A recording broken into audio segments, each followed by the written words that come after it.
Welcome back to When Harry Met Board Games, where we feed our people with relatable content and our victory condition is your satisfaction. I'm Harry, and today we have another playthrough and review. Today I'm going to be playing through and reviewing this game right here, Bodega Brawl. This is a rock, paper, scissor game with a black belt. Full disclaimer, this is a paid playthrough and review. For more information, details, and a link to the game, check in the description box down below. Now, Bodega Brawl is a two-player only game, and the estimated game length is about 5 minutes, and I think that's pretty accurate. It's a very quick game that's meant to be played multiple times. As a matter of fact, it's kind of meant to be played in tournament style or best out of X amount of game series. And there's 3 different types of ways of playing.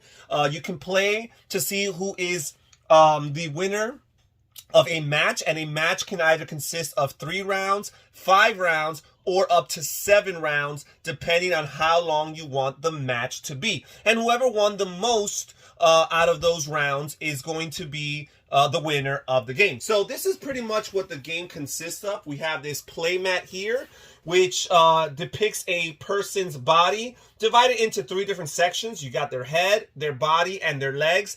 And that corresponds to the different types of attacks that players are going to be making in the game. We also have this nice little sheet here to keep track of victory, especially if you're playing tournament style, as I mentioned earlier. And the game comes with a bunch of different colored decks that players will be choosing for themselves. All of these decks are identical. They have the same exact composition as far as the cards that are included inside. Now let's talk a little bit about the gameplay. The gameplay consists of a tactical decision of which type of attack card you're going to make. And if you look at the cards here, most of these cards are simply attack cards. Some of them have 2 sides. They have an attack side and a counter side. And for these cards, it's the side that's facing your opponent that is applicable. So if you want to play this as a counter card, you've got to make sure that the counter side is facing your opponent. If you want to play this as an attack card, then you would play it with the attack side facing your opponent. Now they also have letters here in the upper left hand corner here, H, B, and L, corresponding with the 3 different sections of the body, the head, the body, and the legs. And that's basically where you're aiming to attack your opponent when you play that card. Now, the interesting thing is that not all body parts are as vulnerable as others. So in order to win a round, a player is going to have to either deal 4 successful attacks on the leg, or 3 successful attacks on the body, or better yet, 2 successful attacks on the head. That is easier said than done, because obviously people are going to guard and protect their head probably more than other body parts, knowing that it's so susceptible to damage. So that's something you're keeping in mind as you make those decisions. Now, when you're playing a card, players are simultaneously choosing their cards and playing it down on the section of the body that they're aiming to attack. And once you play your card, you cannot change your decision. So that's what you're going to do. There is the possibility, if you want to get really creative, and you could just flip a card over as you're placing it down. But once you've placed it down and you reveal it, that is the side that you're choosing to fight and you're choosing to attack. And you cannot change it in response to what your opponent revealed. So it's very tactical in that sense. Now, the player plays an attack card on the head, and their opponent places an attack card on the head section as well. Then these 2 cards actually cancel each other out. No one is going to deal damage. However, if this player here would have played their attack on the body, and this player here, their attack on their head, both of them would have been successful. They would have dealt 1 successful attack on the body, 1 successful attack on the head. This player here is 1 step closer to winning, because he'll only need 1 more successful hit on the head, while this player would need 2 additional successful hits on the body.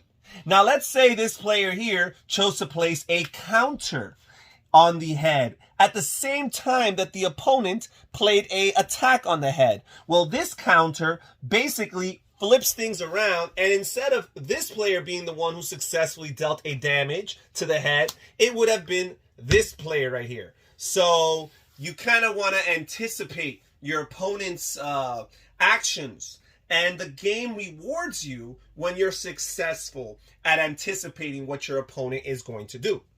And this counter, it applies to all the other possible attacks. If you counter attack any opponent and you time it rightly, when they're attacking that particular part of your body and you counter that part of your body, then you will reverse the situation and it will be as if you had dealt that player damage instead.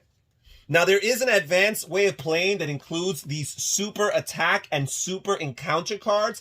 And basically the way that they work, these are used for longer matches that consist of more rounds, because you could only play it once in your match. And basically, if you play a super attack or a super counter and it's not matched by another super attack or super counter card from your opponent, then that's just an automatic win for that round. So even if you haven't dealt any damage in that round, if that's your first successful attack, you automatically claim the victory for that round if you play an uncontested super card. Very powerful, which is why it's not recommended to play in shorter matches, because it's too much of a difference maker. But it can be very helpful for a long match, especially one where perhaps you're falling behind, morale is low, and you kind of want to build some momentum. This could help you get a quick, easy win of a round and hopefully turn things around for the player.